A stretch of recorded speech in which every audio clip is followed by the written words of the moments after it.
Vraiment très heureux. On est vraiment très heureux et très heureuse de vous accueillir. Moi, c'est Tasha Lackman. Pour ceux et celles qui ne me connaissent pas, je suis quoi? Je suis vice-présidente philanthropie et communauté à la Fondation du Grand Montréal.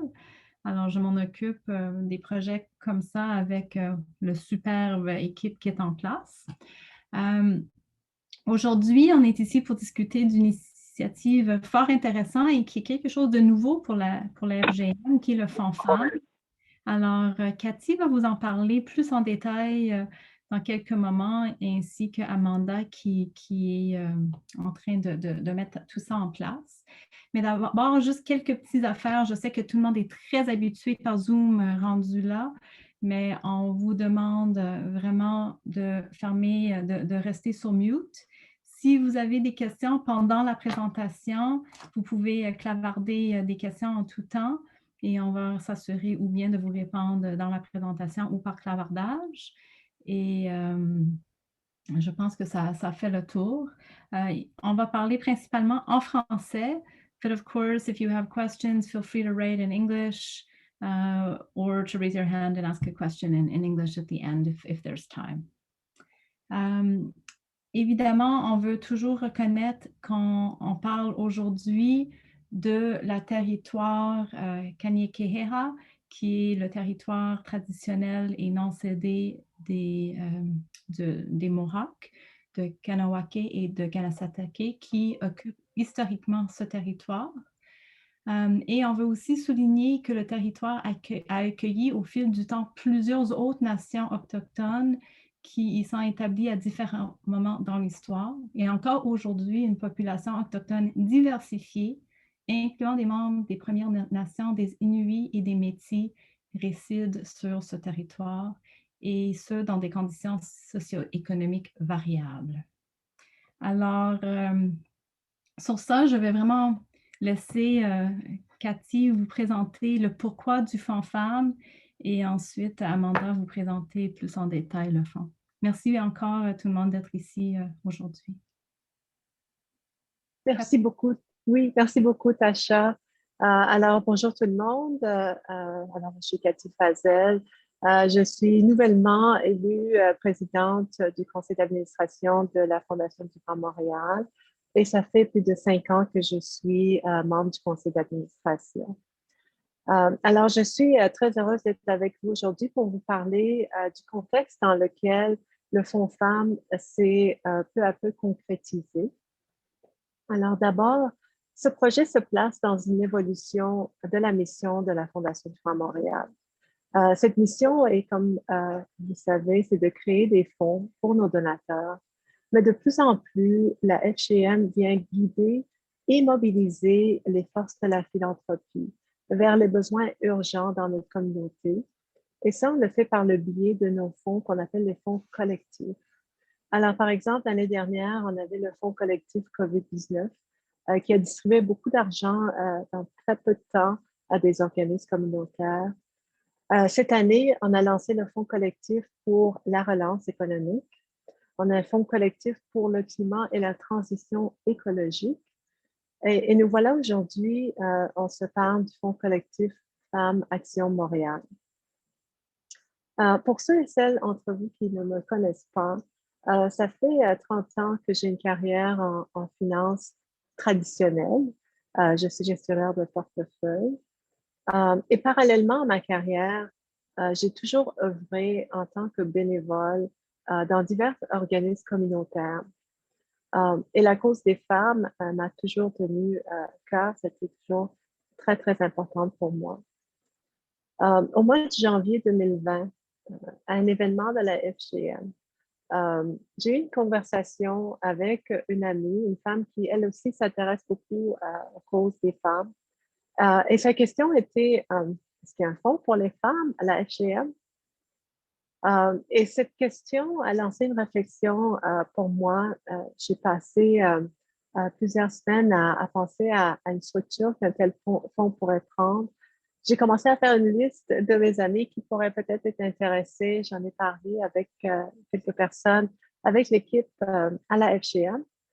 Et puis, vous savez, ce qui est arrivé au mois de mars 2020, la pandémie, tout arrête et j'ai dû mettre de côté les projets et me concentrer 100% sur mon travail, mes clients. Alors, un an plus tard, c'est au début de cette année que Tasha et Amanda sont venus me voir avec une présentation que vous allez d'ailleurs voir tantôt pour dire qu'en fait, c'est le moment maintenant de lancer le Fonds Femmes. C'est même plus pertinent aujourd'hui que cela a été l'année dernière. Vous savez tous comment les femmes ont été affectées par la pandémie. Alors, c'est vraiment un projet super emballant. Je vais céder la parole à Amanda. Amanda Fritz, elle est conseillère principale en développement philanthropie à la Fondation du Grand Montréal et va vous donner les détails du projet du Fonds Femmes. Merci. Excellent. Merci beaucoup, Cathy, d'avoir fourni une mise en contexte aussi parfaite et personnelle. J'ai maintenant le privilège d'entrer dans les détails du Fonds Femmes, sa mission, son fonctionnement et ses objectifs. Je vais demander à mon collègue Marion de peut-être mettre... Hey, c'est parfait. Alors, pourquoi une initiative de don pour les femmes et les filles? Dans le domaine de l'égalité des genres, Montréal a du chemin à faire. En 2018, dans un rapport sur les pires endroits au Canada pour être une femme, Montréal se place au 24e rang sur 26. À tous les 6 jours au Canada, une femme est tuée par son conjoint. Les refuges pour femmes fuyant la violence familiale n'ont pas assez de ressources pour répondre à la demande. Et Montréal affiche des taux de crimes violents déclarés envers les femmes et les filles qui sont supérieurs à ceux de Toronto, de Vancouver et d'Ottawa. Au Canada, les femmes sont surreprésentées dans les emplois précaires. Elles forment la vaste majorité des chefs de famille monoparentales et même lorsqu'elles détiennent les mêmes diplômes et qu'elles font le même travail, elles gagnent encore moins que les hommes. La pandémie de COVID-19 a eu et continue d'avoir un impact sans précédent sur les femmes et les filles les plus vulnérables partout dans notre pays. À Montréal, les femmes immigrantes, racisées ou autochtones sont particulièrement vulnérables, comme celles vivant dans la pauvreté et l'isolement. Malgré tous ces besoins immenses desquels je viens d'énumérer, les organismes qui œuvrent directement auprès des femmes et des filles reçoivent un part infime du financement disponible, seulement 1,6% des dons philanthropiques. Prochaine slide. Oh, merci. Alors, en phase avec sa mission d'encouragement de la philanthropie comme levier important du mieux-être dans le Grand Montréal et de création de plateformes collaboratives facilitant l'action face aux enjeux qui doivent relever notre communauté, la Fondation du Grand Montréal est fière de lancer une nouvelle initiative philanthropique, le Fonds collectif Femmes Action Montréal ou Fonds Femmes, F-A-M. Et nous croyons énormément au potentiel et aux besoins de ce projet. Le fonds mobilisera le pouvoir collectif de la philanthropie afin d'aborder la multitude d'enjeux qui menacent le mieux-être des femmes et des filles du Grand Montréal. Le fonds éduquera le public à propos des défis et obstacles auxquels les femmes et les filles doivent en faire face et des organisations qui œuvrent à les démanteler. Le fonds soutiendra les organisations qui offrent des solutions durables et structurantes aux enjeux vécus par les femmes et les filles. Et le fonds sensibilisera le public autour du précieux travail du milieu philanthropique et investissera des ressources mises en commun afin d'accroître leur impact dans le Grand Montréal. Et tout au long de sa démarche, le fonds fera la promotion et appliquera les meilleures pratiques en justice, diversité, équité et inclusion. Le Fonds Femmes est un cercle de donateurs et de donatrices. Le cercle de dons, ou Giving Circle, est une forme de philanthropie collaborative où chaque personne contribue à un fonds partagé et participe à un exercice collectif visant à choisir comment en distribuer les fruits. Ce mécanisme nous permettra de multiplier notre impact sur les enjeux qui nous tiennent à cœur, d'améliorer nos connaissances personnelles et de développer des relations plus fructueuses avec les organismes que nous choisirons de soutenir. En devenir membre s'implique pas que de signer un chèque. Le Cercle de don bâtira au fil du temps un réseau qui utilisera son pouvoir comme levier pour accroître son impact dans la communauté. Cette alliance nous permettra aussi de soutenir des organismes locaux de plus petite taille, ceux qui sont parfois négligés par les grandes institutions philanthropiques. À travers le processus collectif de prise de décision, chaque personne a une voix et une plateforme pour en rejoindre d'autres partageant la même vision. Et de plus, la Fondation du Grand Montréal sera partenaire dans ce travail. Après plus de 20 ans de collaboration avec les organismes communautaires partout sur le terrain du Grand Montréal, notre équipe a développé l'expérience et les connaissances qui lui permettront de guider efficacement le choix des subventions du Fonds collectif Femmes. La Fondation du Grand Montréal a la capacité d'identifier tant les besoins les plus criants sur le terrain que les organismes les mieux placés pour y répondre et pour faire une différence. Pour énumérer plus précisément... Oui, parfait. No, it's okay. Advantages. Next one.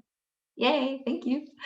Désolée, on fait ça en remote, c'est toujours un peu un enjeu. Mais merci beaucoup, Marion. Alors, pour énumérer plus précisément les avantages pour les membres, vous rejoignez un collectif de personnes qui poursuivent le même objectif, faire une différence pour les femmes et les filles du Grand Montréal. Tu feras partie d'un cohorte de Agents of Change avec une mission commune. Vous jouez un rôle dans la transformation positive de notre ville et aura une voix dans le choix des subventions versées du fonds. Vous pouvez mesurer les impacts directs de votre implication philanthropique et accéder à un solide réseau d'acteurs et actrices impliqués, ainsi qu'au savoir et à l'expérience de l'équipe de notre fondation. Vous serez informé des enjeux actuels et émergents auxquels doivent faire face les femmes et les filles du Grand Montréal et vous bâtissez des liens durables avec des organisations et des leaders dans la communauté. Alors, c'est tout assez excitant. Qui ne voudrait pas faire partie de tout ça? D'ici le mois de septembre 2021, la Fondation du Grand Montréal a pour objectif de recruter 100 membres fondateurs, fondatrices pour le fonds. De plus, les 100 premières contributions des membres seront appariées par la Fondation du Grand Montréal et cela représente une capacité de subvention annuelle supplémentaire de 150 000 $ pour le fonds pour chacun des 3 premières années. Pour devenir membre du fonds, on demande une contribution annuelle déductible d'impôts d'un montant fixe, soit 1 500 $ par membre ou 1 000 $ par membre de moins de 40 ans. Les membres sont aussi demandés de faire un engagement sur 3 ans et de nous aider à le recrutement d'autres membres dans leur réseau.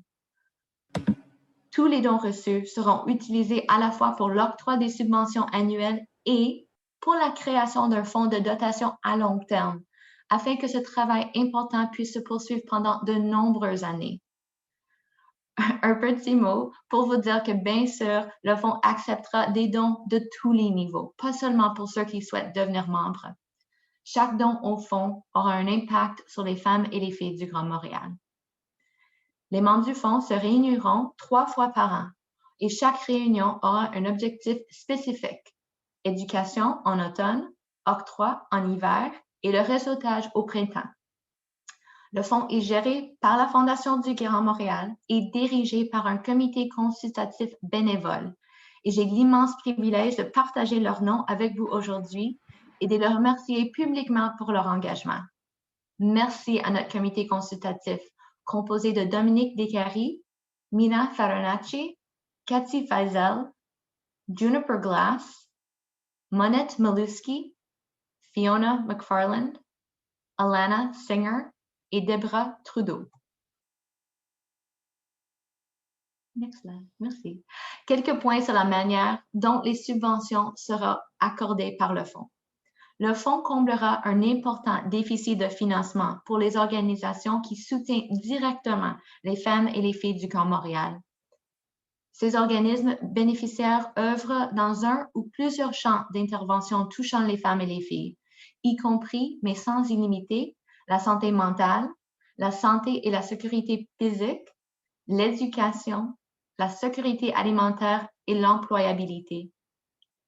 La Fondation du Grand Montréal élabora une philosophie de subvention pour guider les activités du fonds qui reflètera les principes de la philanthropie basée sur la confiance et la philanthropie féministe. Les organismes de bienfaisance enregistrés qui recevront des subventions du fonds seront recommandés chaque année par la Fondation, mais choisis par une vote majoritaire des membres du fonds lors de la réunion qui aura lieu en février de chaque année. Chaque membre détiendra un vote égal pour le choix des subventions. Et la totalité des montants peuvent être versés annuellement à titre de subvention, soit à un seul organisme ou projet ou à travers plusieurs bénéficiaires. Et le fonds permettra également aux membres de s'engager dans verser des subventions pluriannuelles.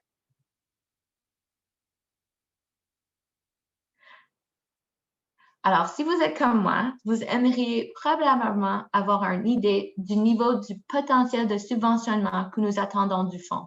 Je vous fournirai bientôt un aperçu de la progression estimée du fonds. Il s'agit d'une estimation prudente basée sur 100 membres fondateurs, fondatrices, ici septembre 2021, et 10 membres supplémentaires recrutés par an.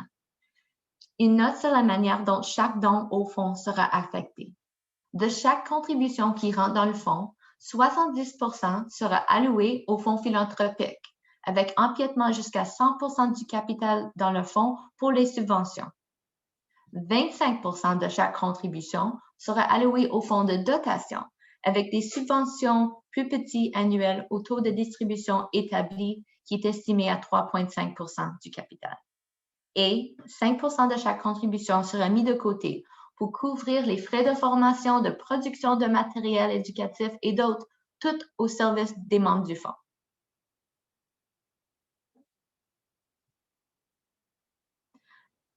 Voilà. Cet estimé suppose un revenu de placement annuel de 6,5% et des frais d'investissement et gestion de 1,5%. À gauche, vous pouvez voir la progression annuelle du fonds philanthropique. Chaque année, des subventions solides et croissantes vont directement dans la communauté pour avoir un impact positif sur les femmes et les filles du Grand Montréal. À droite, la croissance relativement lente mais régulière de notre fonds de dotation. Bien que plus modeste que dans son impact annuel, ce fonds existera en perpétuité pour soutenir un travail important de promotion de l'égalité des sexes. Voici la vue sommaire. Le total des subventions disponibles renforcé au cours des premières 3 années par un engagement de la Fondation du Grand Montréal. Au cours de ces 5 premières années, le fonds mettra plus d'1 million de dollars entre les mains d'organisations et d'agents communautaires qui s'efforcent d'aider les femmes et les filles de notre région. Je vais prendre 1 minute pour reconnaître que, bien sûr que vous m'entendiez aujourd'hui en tant que représentante de le département de développement philanthropique, il y a toute une équipe ici à la Fondation qui met leur cœur et leur esprit dans ce projet. Notre équipe d'engagement dans la communauté travaille pour s'assurer que les membres de notre fonds entendent parler d'organisations, des organisations extraordinaires qui ont un impact dans ce domaine. Notre équipe de communication travaille pour s'assurer que l'importante mission de ce fonds soit diffusée le plus largement possible. Notre équipe administrative et finance veille à ce que les actifs du fonds soient investis de manière prudente et à ce qu'ils puissent croître au fil du temps. Et enfin, le conseil d'administration et les comités bénévoles de la Fondation du Grand Montréal aident à recruter des membres et des donateurs extraordinaires et engagés pour le fonds et font de ce dernier l'une des objectifs des initiatives prioritaires de la Fondation du Grand Montréal. Nous sommes actuellement dans la phase 1, préparation. On est à la recrutement des membres et du comité consultatif et au développement du site web, des informations d'orientation et des outils. Ensuite, la phase 2, le lancement. En septembre 2021, on fera un lancement et annonce du fonds public et la première réunion des membres pour l'orientation et la formation. Et finalement, on rentre dans la phase 3, le fonctionnement. En février de chaque année, la réunion annuelle des membres aura lieu pour décider de l'octroi des subventions. En mars, l'annonce annuelle des bénéficiaires des subventions à l'occasion de la Journée internationale des droits des femmes, bien sûr. En mai, la réunion annuelle des membres qui aura pour but le réseautage. Et ensuite, on recommence. Et chaque septembre, une réunion annuelle des membres qui sera axée sur l'éducation et la formation. Je vais maintenant demander à Cathy Feisel de prendre le relais pour vous parler de la façon dont vous pouvez vous impliquer dans ce travail important. Merci. Merci, Amanda. Alors, j'espère que vous voyez comment c'est un projet super excitant. Je vais juste vous souligner, pour moi, il y a 3 points très importants à propos du projet que je trouve sont vraiment des avantages. Le premier, c'est le fait que les donateurs et donatrices veulent de plus en plus être près des organismes qu'ils appuient. Ils veulent avoir plus de transparence, de visibilité. On veut avoir l'opportunité de s'impliquer même.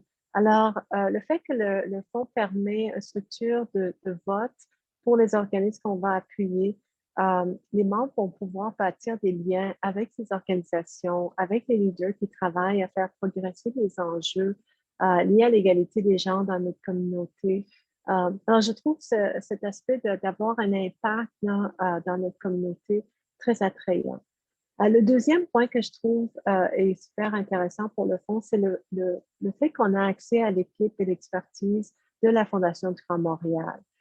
C'est une équipe qui connaît très bien les organismes communautaires. On a le doigt sur le pouls de la communauté et on peut vraiment agir comme des agents de changement en appuyant des projets, en essayant de vraiment augmenter la capacité des organisations, en amenant vraiment un véritable changement, un impact auprès de ces organisations. Et le troisième point fort avec le projet, c'est le réseau. Vous savez, ce réseau de femmes et d'hommes qui ont des valeurs en commun, qui ont poursuivi les mêmes objectifs. Ça, pour moi, est tellement de valeur de pouvoir se réunir, de se rencontrer. Il y a comme une énergie électrique là, quand on peut se mobiliser comme ça en groupe. Et je trouve le fait qu'on va avoir des événements ensemble aussi comme étant vraiment un point fort. Alors, comment vous pouvez soutenir le projet? Bien sûr, on vous demande de devenir membre pour on a une catégorie spéciale pour les gens en bas de 40 ans aussi, qui est 1 000 $ par année. On peut faire les versements de façon mensuelle. Alors, on essaie vraiment de faciliter la chose. Et on vous demande aussi si vous pourriez juste parler de ce projet avec vos amis. C'est vraiment avec la bouche à bouche, le word of mouth, qu'on va faire, rayonner le projet. Alors, je pense qu'on peut avoir un impact très grand ensemble. Je pense que ça va être un projet vraiment excitant. C'est un projet pilote, si vous voulez, pour la FGM. Alors, merci beaucoup d'être ici avec nous. Merci de votre soutien. Et on va ouvrir la conversation à vos questions. Merci.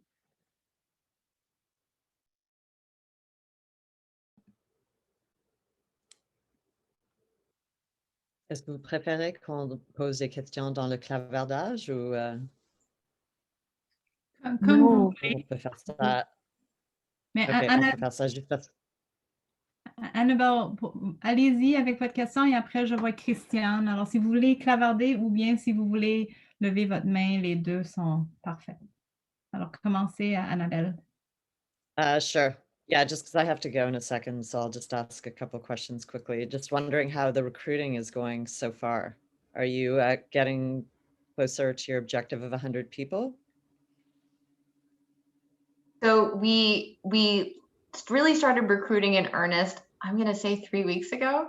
And we have 20 members who have actually gone onto the website and made their gift, made their pledge. And we've had such wonderful response. We have many others who've said, yes, I'm going to do it. I'm interested, and maybe just haven't yet gone to the website. So we're quite encouraged both by that response and the participation here today. Great. Congratulations. That sounds Sounds amazing, and it's really an incredible project. Thank you for the presentation. Just quickly about what you ask from members to recruit. I noticed that you have an expectation of recruiting 10 people in the next year after the first 100. I'm just wondering why your goal is so small if you already have 100 members and you're expecting each of them to recruit during the first year, I imagine. So we are absolutely hoping the response will be more. In doing the actual financial estimates, I'm a cautious person. So we worked it out based on what we consider quite a conservative approximation. And it was really just, I didn't want to put numbers up that were totally super ambitious, but we do hope that with the recruitment efforts of our members who sign up, it will just kind of multiply exponentially. I mean, in a perfect world, everyone's doing this. Everyone's on board. And if I can just add, Annabelle, we had right off the bat, when we announced the project, we had a gift of $50,000. So, you know, I think we will get some of these special gifts as well that'll support the project. We've had interest from companies. So we're very much hoping that these numbers are very conservative. Okay, sorry, can I just ask one final question before I go? Sorry, I'm monopolizing. Just to motivate people to become founding members, are there specific privileges if you are a founding member, if you're one of the first 100 on board? So we're going to, right now we have quite a small web presence for the fund. It's basically a gift portal with some information. We are going to be, if the fund takes off as we expect it will, we are going to be creating a web page for it, and we are going to be listing our 100 founding members in a specific highlighted way, just to really honor the fact that they were here from the start and helped us kick this thing off. And we would certainly be open to ideas, suggestions, maybe things you've seen others do in this context, because as Kathy mentioned, it really is a pilot for us. So if you have ideas, I'm all ears as well. Okay, thank you so much. Bye, everybody. I'm sorry, I have to get going. Thank you so much for the presentation. Thanks, Annabelle. Christiane? Écoutez, félicitations d'abord, Cathy, Amanda. Deborah m'a parlé de cette initiative. J'ai trouvé que c'était tellement nécessaire pour avoir aidé plusieurs groupes de femmes. Alors, considérez que vous avez 21 membres et plus 20.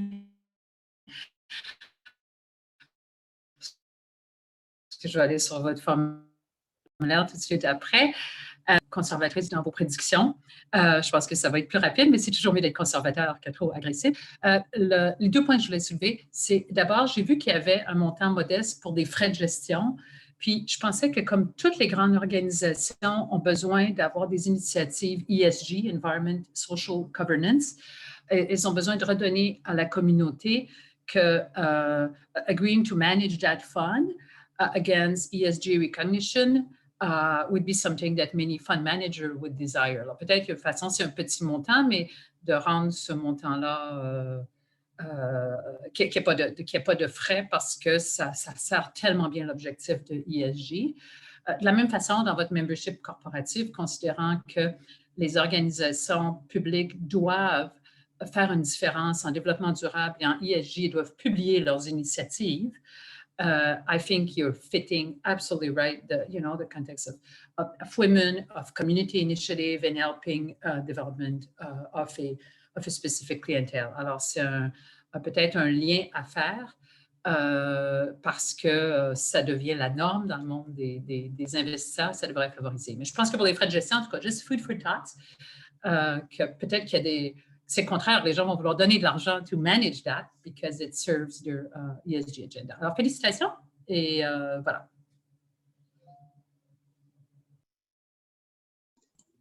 Cathy, est-ce que tu voulais répondre par rapport aux objectifs ESG puis les frais de gestion ou est-ce que non.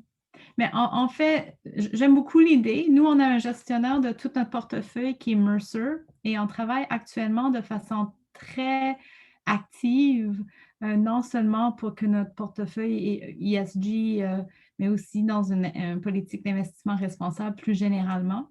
Alors, tous les frais vont être investis, tous les sommes dans ce fonds-là seront éventuellement investis de façon ESG et idéalement de façon responsable, qui va être alignée avec les valeurs du fonds, parce qu'on est très conscient du fait que avec les investissements dans le marché, on veut pas, we don't want to do harm, on veut être aligné avec nos valeurs.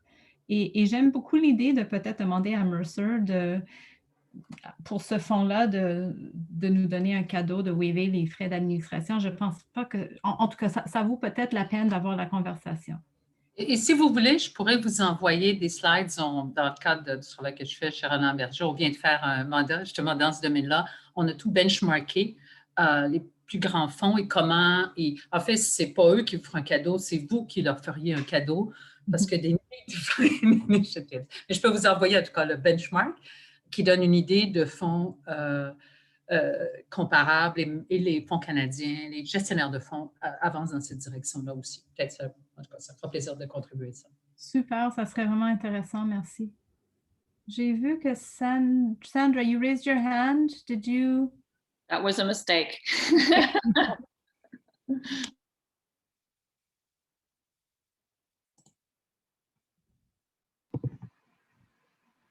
Sylvie?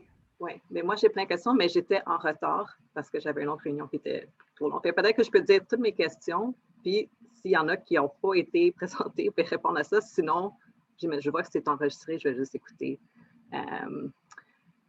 Une question, je vois qu'il y a un aspect comme d'éducation comme les membres. Fait que ça, je trouve ça vraiment intéressant. Peut-être une question, ça serait comme, est-ce que vous envisagez une certaine comme, theory of change que vous allez mettre de l'avant dans une genre de politique sur comment on peut apporter des changements dans la société, qui serait, j'imagine, un des objectifs là, des dons qui sont alloués. Fait, question 1. Question 2, est-ce qu'il va y avoir un angle particulier sur, je comprends les femmes et l'équité, mais c'est très large. Est-ce qu'il va y avoir un objectif des groupes qui font du plaidoyer, du groupe qui font comme des offres de plus services? Est-ce qu'il va y avoir un objectif comme intersectionnel, les femmes racisées ou les femmes trans? Ça va être mis de l'avant ou ça va être très ouvert puis ça va être aux gens de voter?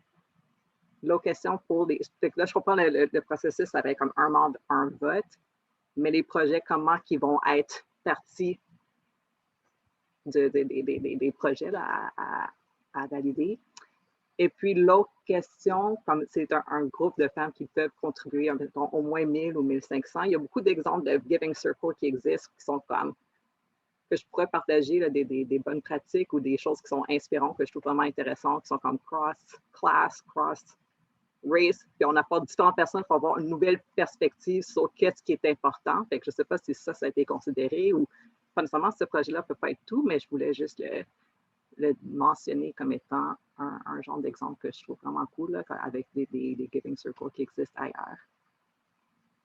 Je vais arrêter là. J'aurai encore plus de questions parce que je trouve ça vraiment le fun de votre projet puis je suis intéressée d'en savoir plus. Amanda, you're okay if I take this? Sylvie, merci beaucoup pour toutes tes questions. Ce sont, comme d'habitude, des questions très bien réfléchies. Au niveau de notre mandat d'éducation, est-ce qu'on va avoir une théorie de changement?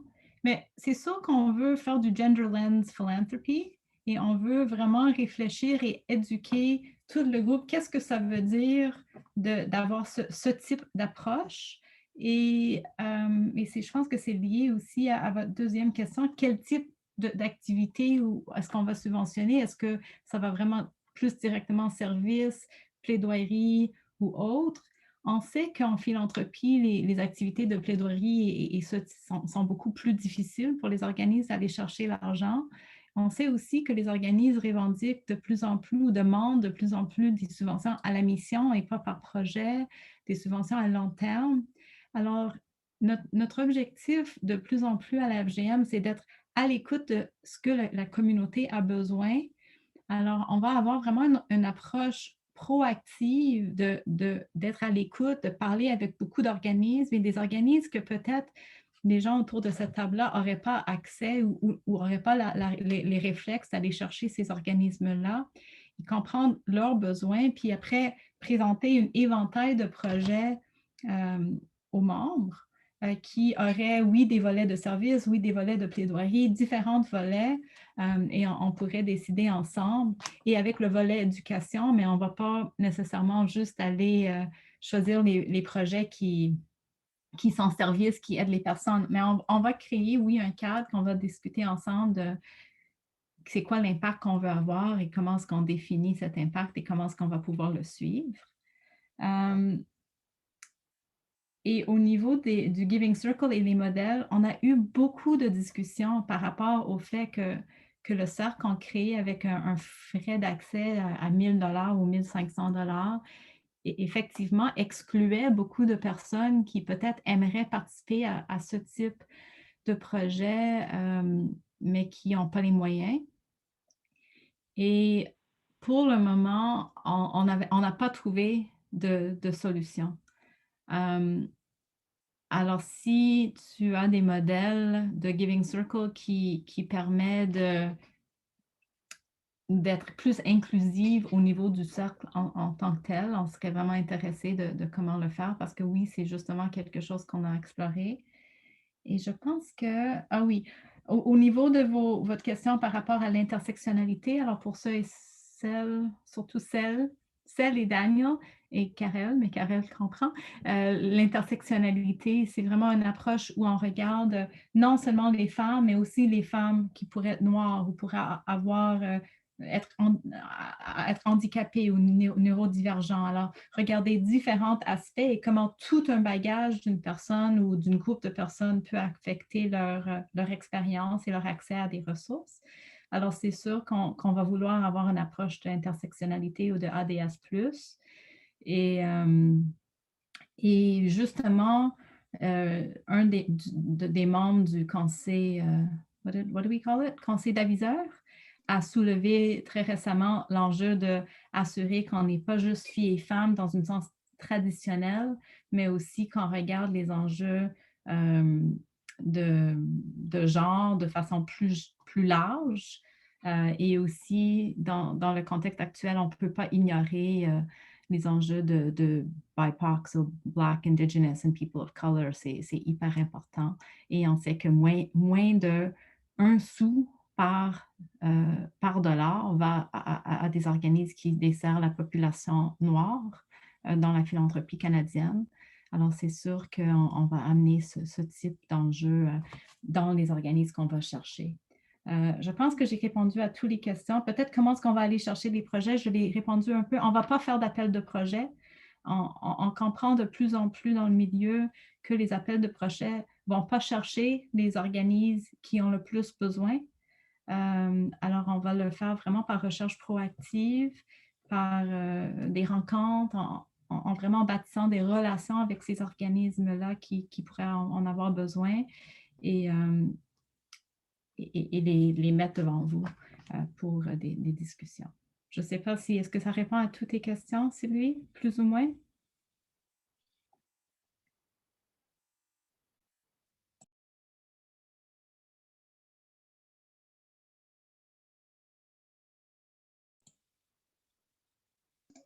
Est-ce qu'il y a d'autres questions ou commentaires?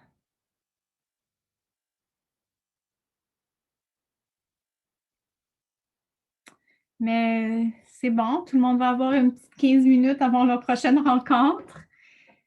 Au nom de la FGM, je vous remercie vraiment du fond du cœur pour votre intérêt dans cette initiative qui est nouveau pour la Fondation, mais que je pense est très, très, très porteur. Il y a énormément de potentiel, autant pour apprendre ensemble, pour poser des questions difficiles et peut-être même repenser la philanthropie et l'approche de la philanthropie dans la communauté à l'aide des populations qui en ont vraiment besoin. Alors, merci encore. Cathy, est-ce que tu voulais le mot de la fin? Non, moi aussi, je dis merci. S'il vous plaît, parlez-en du projet à vos amis et puis profitez bien de l'été et go Habs go. Merci beaucoup. Bonne journée tout le monde. Bye tout le monde. Au revoir. Merci tout le monde. Merci.